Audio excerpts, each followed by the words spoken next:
I don't know who leaving the practice facility, but this is Jack Hammer live from Levi Stadium where the 49ers just wrapped up day 13 of training camp. It was a light practice today coming after their first preseason game just 2 days ago.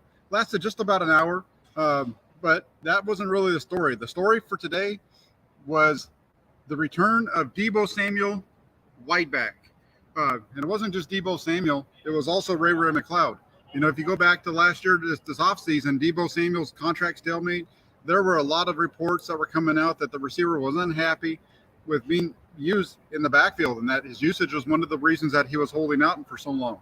But as Samuel said earlier, right after signing his contract, that wasn't the truth. And today's practice showed once again that couldn't be further from the truth by the way that they utilize him. Today, what we saw was Deebo Samuel and Ray McCloud spending almost the entirety of practice lined up in the backfield, whether it was during individual drills or during team period. The two were in the backfield all the time. And what it looked like, if I was to try to paint a picture for you without telling you exactly what was happening, I would say the first 8 teams of team today looked like something you'd see in a college football game. There was a little bit of a mesh. You had the zone read, there was a little bit of outside option, several deep play action passes coming off of that. Definitely some different things than what we saw last year with Jimmy Garoppolo utilizing Deebo Samuel in that wideback spot. So definitely something to keep an eye on. I doubt you're going to see it come in this preseason game, in either any of these preseason games. But definitely some changes coming to the 49ers offensive scheme. And Deebo Samuel and Ray McCloud both spending a lot of time today in the 49ers backfield. Those plays were pretty exciting to watch. And like I said, it was a mesh of the zone read. If you know what the zone read is, that's when the quarterback takes it. He reads the defensive end and either gives or keeps it. And then they have the outside option, which is get the ball and you're running down the line. If the defender comes to get you, you toss it out. Otherwise, you keep running. That's the quarterback's role.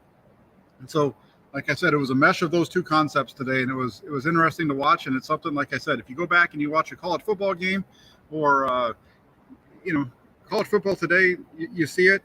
Back in the old days with of the Nebraska Cornhuskers and the Oklahoma Sooners, they'd run that option all the time. You know, fake the dive, the quarterback comes down the line of scrimmage and then either keeps or pitches.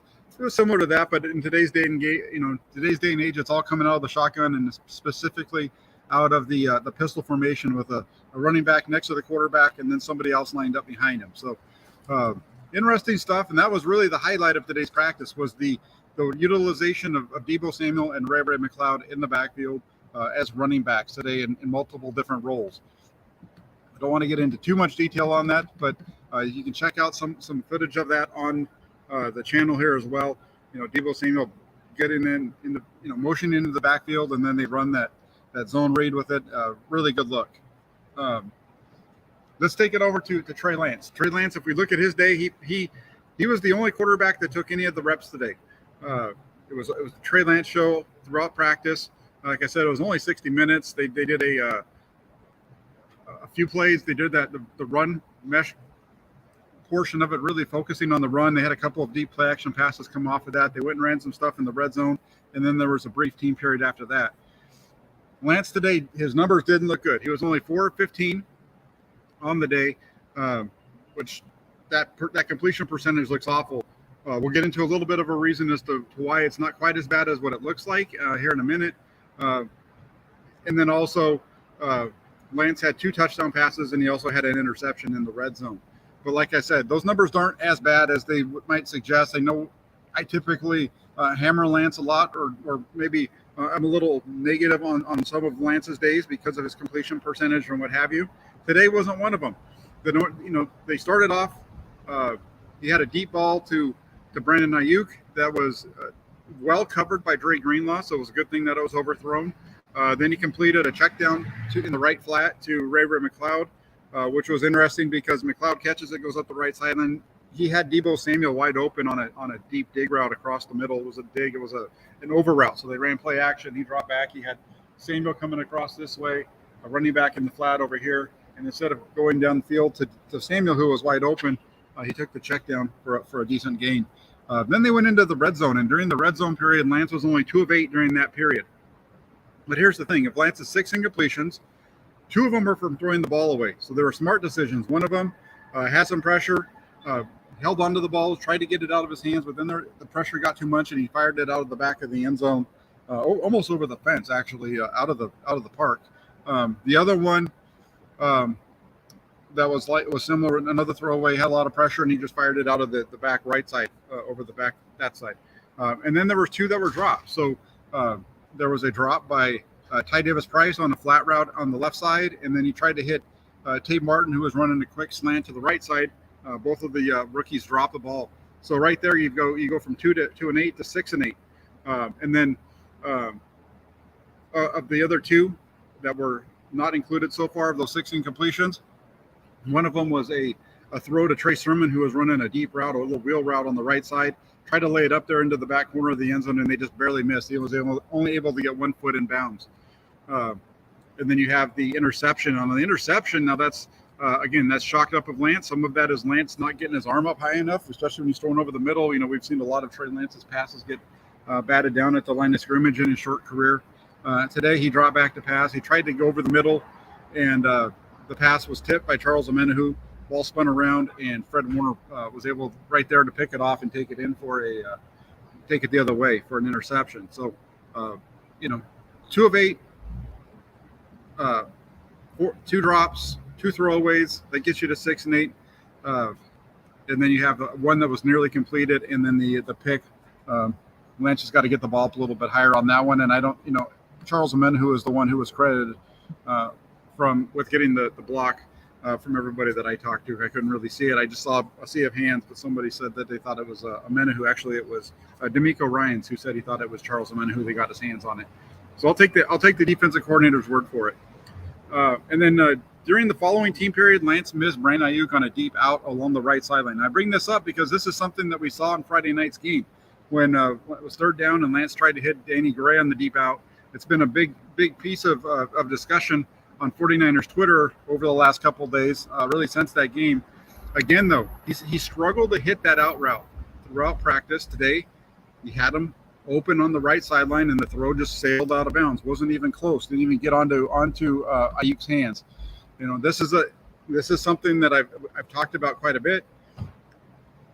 I keep hearing that it was about the route being run and the way the route was run, and if it was Brandon Ayuk, it would have been completed, all that kind of stuff. Well, here you had Brandon Ayuk running a deep out, and the pass wasn't even close. It was way outside, and for an incompletion. So it is what it is. But that's just kind of giving you an idea of what happened on that one.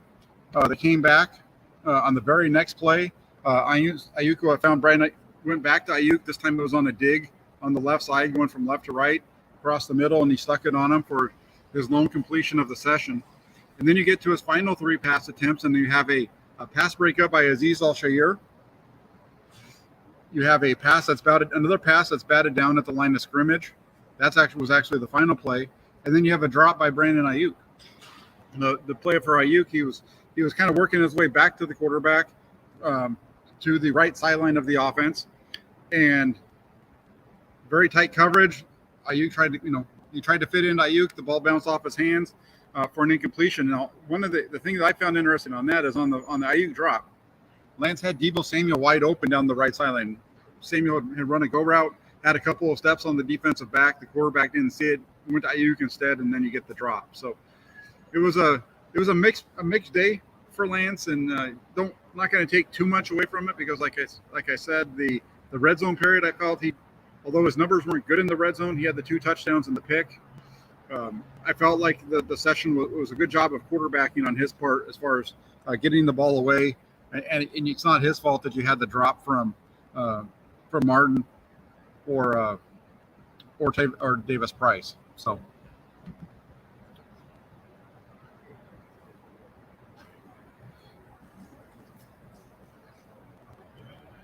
and then this is a good point actually right here from Docious LAMF. I'm not sure how to say that, but he says Deebo see opportunities to make more money when he put in the backfield. Well, just as you say, with Deebo Samuel, he has a incentive clause in his contract where it's all tied to his running game. So if he gets over 300, I think it's 300 yards, somewhere around there, each season, that he does that, he's making millions of dollars for running the ball in the backfield. So the Flyers have compensated him handsomely for running the ball and being a running back at times. And you saw it today. They used him quite a bit out of the backfield. Lucas, good to have you on board all the way from Austria. I really appreciate you tuning in. Fantastic. Now let's get to it. It's going to be a quick show today because, like I said, the practice was only about an hour. They only ran about 30 plays total today. I don't even know if it was that many. There was 8 in the first session. They ran about another 8 in the red zone, and then they ran about another 8 in the middle of the field. And it was supposed to be about a 10 to 15 minute session. And after the last pass, they were just struggling. And after the pass got knocked down from Lance, they blew the horn a couple times, and that was it. Now, a couple other guys, though, that stood out in a positive manner. Charles Amenahu, the defensive lineman the 49ers traded for last year. They picked him up from the Houston Texans in the trade. He was in there with the starting group today down in the red zone, and he's the one who got his hand up on the pass from Lance over the middle. That led to the Fred Warner interception, and Warner's the other one. Warner, I think that was his 3rd interception of Trey Lance in training camp. Might have been his 4th. He intercepted that Lance pass. Again, a man who got his hands on it. The ball was just kind of fluttering in the air towards the end zone. Warner was able to grab it and take it the other way. A couple of other notes on defense. A couple of guys that are notable. Tariq Castro-Fields and Ken Crawley. Now, you probably know who Tariq Castro-Fields is. He's the 6th-round draft pick this season. He moved into the starting lineup today for the first time throughout training camp. First time that I've seen him run with the first group since rookie mini camp, when he was of course, which makes sense because he was a rookie draft pick, that he'd be, with the top group. But as far as training camp, we saw Tariq Castro-Fields jump in with the starting group today. And Ken Crawley. Crawley's a veteran who just signed with the 49ers last week. And he was working on the right side of the 49ers starting lineup today. So I found that to be quite a bit interesting, especially on Crawley is a veteran. He's been around the league and he played well. But I kind of find that to be an indictment on Ambry Thomas and Deommodore Lenoir. The 2021 draft picks, it appears that they've dropped below Castro-Fields and Crawley in the depth chart, if I'm taking anything away from today, because Thomas and Lenoir were both dressed today. But you had a guy that just signed last year above them taking reps, and then you had a rookie that was taken in the 6th round this year ahead of them. So that was quite interesting for me just to notice that. And I think it speaks volumes where Ambry Thomas has been so far throughout training camp, and also Deommodore Lenoir going even back all the way as far back as last year. Lenoir had a couple of good days earlier in the year in practices, but things have kind of struggled a little bit since then. That brings us to Ty Davis-Price, the running back from LSU.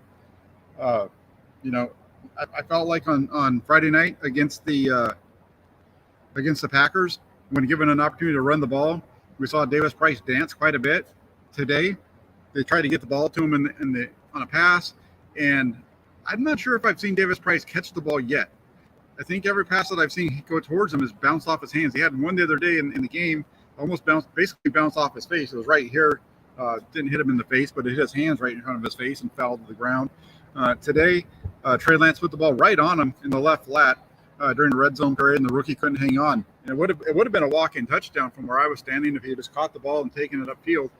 Couldn't hold on to the ball. It ends up as a incomplete pass. But that's definitely a part of Ty Davis's Price game that's really a work in progress, is his ability to catch the ball.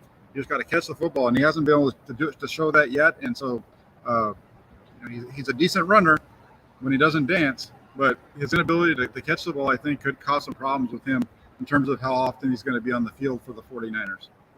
And then lastly, the last piece of information is Charlie Warner. The tight end has missed all of the offseason and first 12 days of practice with a core muscle injury. Good news for Charlie Warner is today he was activated from the active, physically unable to perform list. So he is back healthy. He's going to be able to practice. I didn't see him on the field today. As I said, it was a quick practice today, only about 60 minutes. Helmets only, no shoulder pads. So there wasn't a whole lot of contact in that way. So I look forward to seeing Charlie Warner back on the 49ers practice field, though, here probably maybe tomorrow. If not tomorrow, he should be on the field for some work during the Wednesday and Thursday while the team is in Minnesota for their joint practices with the Vikings. So that's what I have for today. Let's see what we've got here. We've got want to go through these questions real quick, these comments. Trey says Deebo will run the ball and he will be a decoy in the backfield as well. Yes, absolutely. The way that I was kind of trying to describe it, sometimes he's gonna be the halfback, sometimes he might be a fullback, sometimes they're gonna give him the ball, and sometimes they're gonna fake it to him. They're gonna move him around, and they're to try to and he just draws so much attention that he opens up things for everybody else. As we saw last year, he's going to open up plays down the field for Brandon Ayuk, I think. I want to say, Ken says, hi, Jack, good job. Niners fan from Malaysia. So check that. We got a guy from Malaysia here, too. That's fantastic. We got Malaysia with Ken on his fashion journey. We have Lucas coming from Austria. That's awesome. And then Yan says, Deebo will bring the outside running speed when Mitchell won't be healthy. But that's a part of it, too. That's a part of it. I think with the way that it looked today, it's a mix of Trey Lance and Deebo Samuel bringing that to the field and getting out onto the edges. Really, we've seen a lot of inside and running with Trey Sermon. That's kind of where he's best. And if you can get Deebo Samuel and Trey Lance on the edge, or Ray McLeod and Deebo Samuel on the field at the same time in those, and be able to move them around into different areas, it's a big schematic advantage for Kyle Shanahan and the Flyers offense, because you can put those guys out there and they can line up a wide receiver. Looks like the Flyers are just in a regular shotgun formation. Next thing you know, he starts to motion around, and now does he stop behind the quarterback, or is he going to keep going? What's going to happen? And all that doubt that you put in the defense's mind gives you time to beat them to the punch. We saw that quite a bit over the second half of last season. I think we're going to see that again. Justin wants to know if Justin wants to know if Jordan Mason made any catches. He's made a couple, but he didn't make any today. I didn't see him on the field today. It was primarily Trey Sermon and Jermichael Hasty, and a little bit of Ty Davis Price that were in there. I did not see Jordan Mason today. In today's practice, like I said, it was a quick paced practice. There was only a few plays with any of the backups got onto the field in terms of the offensive side. The backup offensive line got in for a couple of those 8 snaps in the red zone. The backup offensive line was on the field for a couple of them, but other than that, it was the starting group. You had a couple of the backup receivers and things sliding in at times, but it definitely wasn't like normal where you see the ones and the twos splitting reps. It was all starting unit today. Other than a couple of plays down in the red zone. SF Sports Realist says, Jack, appreciate the honest, objective reports. Quick question. Who decides who asks questions during pressers, or is it a free-for-all? That's a complete free-for-all. Everybody, there's no discussion ahead of time. It's just they bring whoever they bring to the podium, and we start asking questions. And it's one of the things that last year I kind of struggled with, because you need to be able to just kind of jump in there, and it sometimes – speak over other people. I tend to not want to do that, so I kind of wait for a pause. And if you wait for a pause, a lot of times you miss your opportunity because somebody else is ready to jump in. And so that's something that I learned last year. I've been a little bit better with it this year, as far as just getting my questions asked or asking some things. So it's a complete free for all when it comes to the pressers. Ekim says, hey Jack, hey Ekim. See your question there. Keneal wants to know over under on Deebo carries this year. Okay, well, I'm going to say over under. I'm doing math in my head. I'm not too quick at it. I'm going to say about 50. I would say I put the under over at 40 just to make it so that you'd have a number. I think the over under I'd say would be 40, and I think I'd go over that. Because 36 is 2 carries a game. No, 34 would be 2 carries a game. I think he's going to get more than that, so I would say 40. But then I think the number is going to be higher. I put him around 50 because I think from what we saw today and the way that they're kind of building the offense around today, at least. If that's the kind of stuff they're doing, if they decide that they're going to hold Lance back a little bit and focus more on the running game, then he's probably going to be closer into that 50 range. Kim wants to know if there was any injury updates. The only injury update today that we didn't hear from Kyle Shanahan, so they did not give us an update. The only one that we did hear was about Charlie Warner coming off of the PUP list. So that took place. There was no Mike McGlinchey on the field. Uh, Danny Gray did not practice today. He was working on the side field running. Elijah Mitchell was over there as well. Travis Ward was working on the side field doing some running.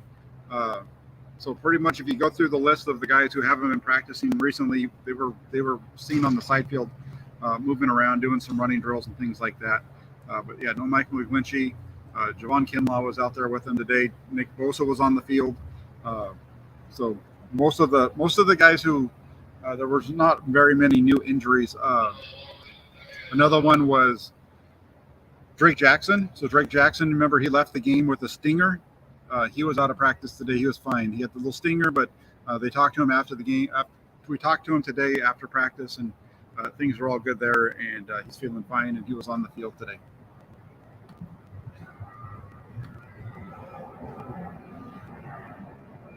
Look at that. Keneal and I were on the same page. About 50 carries for Deebo Samuel. Yeah. I think 5 to 6 is a little high when you start to add that up. That'd be a lot over the course of the season, and I don't expect him to necessarily run him that much. I think that if Ray McLeod can show the ability to be a running back, there's definitely some spots where I think they might use him as the back and keep Deebo Samuel out as the wide receiver, those types of things. Not that I saw that today, but just kind of in my head, I could see that working out because I know they were on the field a couple of times together. And actually, the one time, like I said earlier, there was one time where they were both on the field, and it was Samuel running as a deep route as a receiver, and it was McLeod running the running back pass catching route. If he runs the ball more than 60 times, something bad went bad in the backfield. I don't know. Remember, he ran the ball, about 60 times last year, and that was just in the second half of the season. So, you take 17 games, that's not even 4 carries a game to get to 60. You're looking at maybe 3 a game right there. 3 times 17, do a math in my head real quick. 3 times 20 is 60. So you're looking at just over 3 carries a game to get you to that number. So I don't think that's a problem there. Yeah, this was one longtime Niner fan says Soldier Field reported to have a bad surface for the Bears game versus the Chiefs. Has me concerned. Yeah, that's one of the worst fields in the league. Considering the fact that it's a grass field and it's as bad as it is, that's kind of wild. You could see those guys were running around on the field on Saturday in that preseason game. You could see the sand coming up, and that's because the field's so bad. And there was even a report that the Bears kicker, in order to find a field that resembled what the kicking surface is like Soldier Field, he was found some park near his hometown, some janky grass field that he could go kick on to try to make it similar. So interesting. Michael says, "Dear Jack, it seems like Trey Lance is trying to high degree of types of passes leading to low completion percentage. Is this somewhere in the ballpark?" Yeah, I mean they're trying. There's Trey Lance's overall completion percentage in training camp is a result of a couple of things. One, trying to push the ball down the field. That's a portion of it. But at the same time, there are inaccuracies on mid to short level throws. We saw it on Saturday, like I said, the out route to Danny Gray on the 3rd down for the incompletion. He has struggled really mightily with those out routes, especially about 10, from about 10 to 15 plus yard depth. He's really struggled with those, and so we saw that in the game. We saw that today in practice. It's a continual thing that he needs to work on, and so you got to be able to hit throws at all levels. We're seeing him try some throws that the previous quarterbacks haven't tried necessarily, but we're also seeing him try a lot of things that are the same. So it's a mix of both. Today's completion percentage, like I said, had a lot to do with drops and throwaways on purpose. Down in the red zone, he's lived to fight another day down there.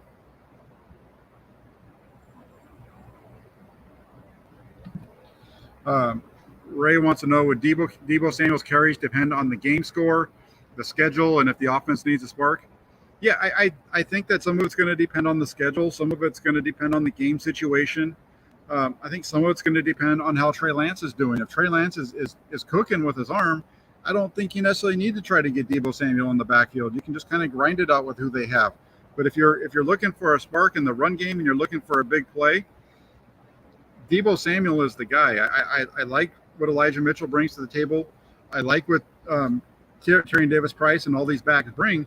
But the thing here with Deebo Samuel is he is the guy who is explosive. I don't know if any of these guys have the ability to get around the edge and be explosive on the edge, which is, you go back and you look at it, right? They asked Elijah Mitchell to bulk up. Trey Sermon's bulked up. Ty Davis-Price is a big guy. Jeff Wilson Jr. is a big guy. Then you have Jermichael Hasty, who's a little bit smaller. And then you have Jordan Mason, who's a big guy. So 5 of the first 6 guys are really big running backs.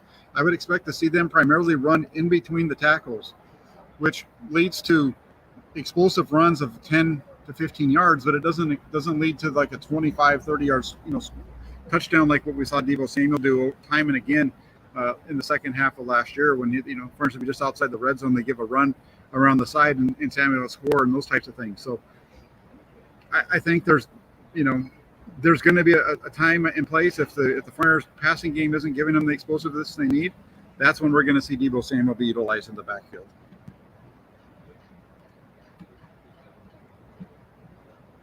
That's exactly right, Arkin.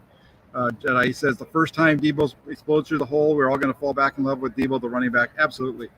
Remember, there were people that were asking were saying, just get rid of Deebo Samuel. Just move on from him. He doesn't want to be here. He wants to be traded. Get rid of him. Remember that during the offseason? And I just kind of kept telling everybody to calm down. It's just part of the process. The whole thing, and I know Grant mentioned this, and the report is that he was just frustrated by because they didn't pay him up right away. Yeah, no kidding. I didn't have to talk to anybody to figure that out. The way the 49ers do business is their initial offer isn't usually one that the guy's going to take. And you heard the story when I went back to George Kittle, right, about the Valentine's Day massacre when Kittle's agent got the 49ers initial contract proposal, and they basically just laughed at it. I think the same thing happened here. It was always about the money, and I said that over and over again. Just show me the money. Show me the money. That's all Deebo Samuel was saying. Show me the money. That's what it's all about. Just want to know who's playing next week, Jack. Next week, well, Kyle Shanahan said it already. His focus right now is on Wednesday and Thursday in Minnesota. He wants to get his starters. Most of their reps are going to come during the Wednesday and Thursday team practices along with the Vikings. That's going to be where the majority of their work is going to get done. Doesn't expect them to play in the game on Saturday because they have the quick turnaround and they have the game in Houston on the following Thursday. So expect a lot of the starters to not play on Saturday night and instead get some run in the final preseason game, which is still over 2 weeks before the regular season is set to kick off. No, the Jordan Mills is not the official right tackle for Mike McGlinchey. Today at right tackle, it was Colton McKivitz. So gives you a little bit of a glimpse on where things stand with the 49ers offensive line. Today, Trent Williams was back at practice. So remember, Daniel Brunskill, he had the hamstring injury. He's going to be out for a couple weeks. But left tackle was Williams, Banks, Brendel, Burford. And then a right tackle was Colton McKivitz. So McGlinchey, the only one out. Colton McKivitz stepping in. I like Colton McKivitz. I think he's a solid player. He's a really good backup at that spot. I think he's going to have a chance to make the team. I know there's the new guy Mills who is going to push him a little bit. Mills was working with the second team, but like I said, with McGlinchey not being there, that's really like kind of the third spot.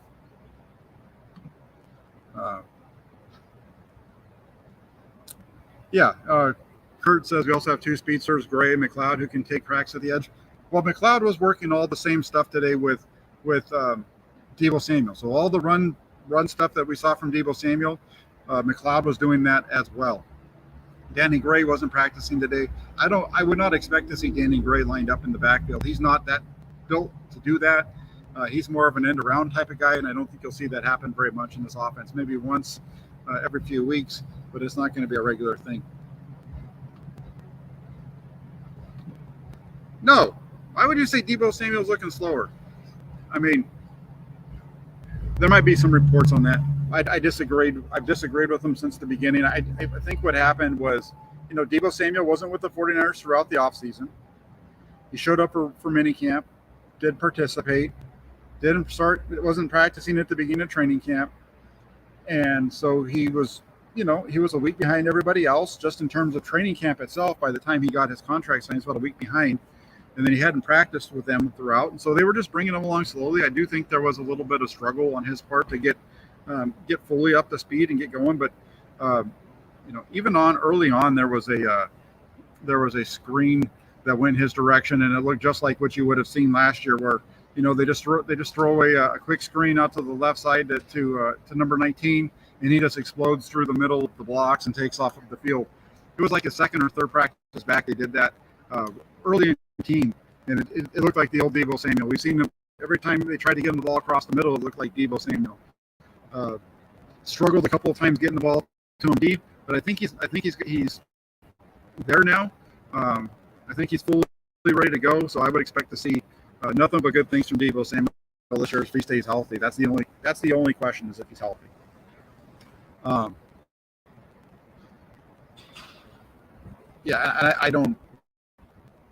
I think this is, Steve says Deebo just looks thick, looks the same. And that's it to me. I mean, Deebo Samuel's always thick. You look at Deebo Samuel's lower half, and he looks like a running back. He's built like a running back on the bottom. So if you're trying to tell me that he looked puffy or like he looked out of shape, I don't buy that. I don't think the guy looked out of shape at all. I think he's just a bigger dude. He's not tall, so he's not stretched out. He's just really bulked up, and I don't think that he's overweight at all. I think it's just Deebo Samuel and his body type, and took him a couple of practices to get going. Took him about a week to get rolling, and from what I saw him today, some of the runs that he was making, I'm not worried about Deebo Samuel one bit. The only thing that worries me about Deebo Samuel is those hamstrings, because that's the issue that's kept him out last year. So that's it for today. It's been about a half an hour. Like I said, it was an interesting practice. The whole thing today was Deebo Samuel, the wide back, returns. Ray McLeod basically mirroring him. Samuel and McLeod spent more time today with the running backs and with the wide receivers. They spent almost the entire practice today working in that role. You can check out some of it on the YouTube channel as well, from the parts of practice that we were able to film. One of the things that is now that the fans aren't allowed in the stadium, we can't live tweet anymore. So all tweets have to come after practice. So that's why you didn't see any videos or clips or anything during practice. It all came after. So check it out. It's all up there. I want to say thanks to everybody in the comments section that's following along, that has some really good questions over there. I want to say thanks to everybody who's watching. Do me a favor, if you could hit that like button and the subscribe button. Trying to grow the channel. The subscriptions have been going up quite a bit during the training camp, but if we can continue to grow that, it would be great. Hit those like buttons so that it gets out there in front of more people, because the more likes, the more it starts to get mentioned by YouTube for other 49er fans who are looking for it. So check it out. Hit the like button, hit the subscribe button, hit that little bell notification so you know when I go live. And then last but not least, go to 49ers.pressdemocrat.com. Inside the 49ers at 49ers.pressdemocrat.com, make that a favorite on your web browser. They're the ones that pay the bills. It's because of the Press Democrat that I get to be here and bring this all to you. So thanks everybody for tuning in. Have a great rest of your Sunday. It's going to be a good week. Talk to you all soon. Yeah, Brandon.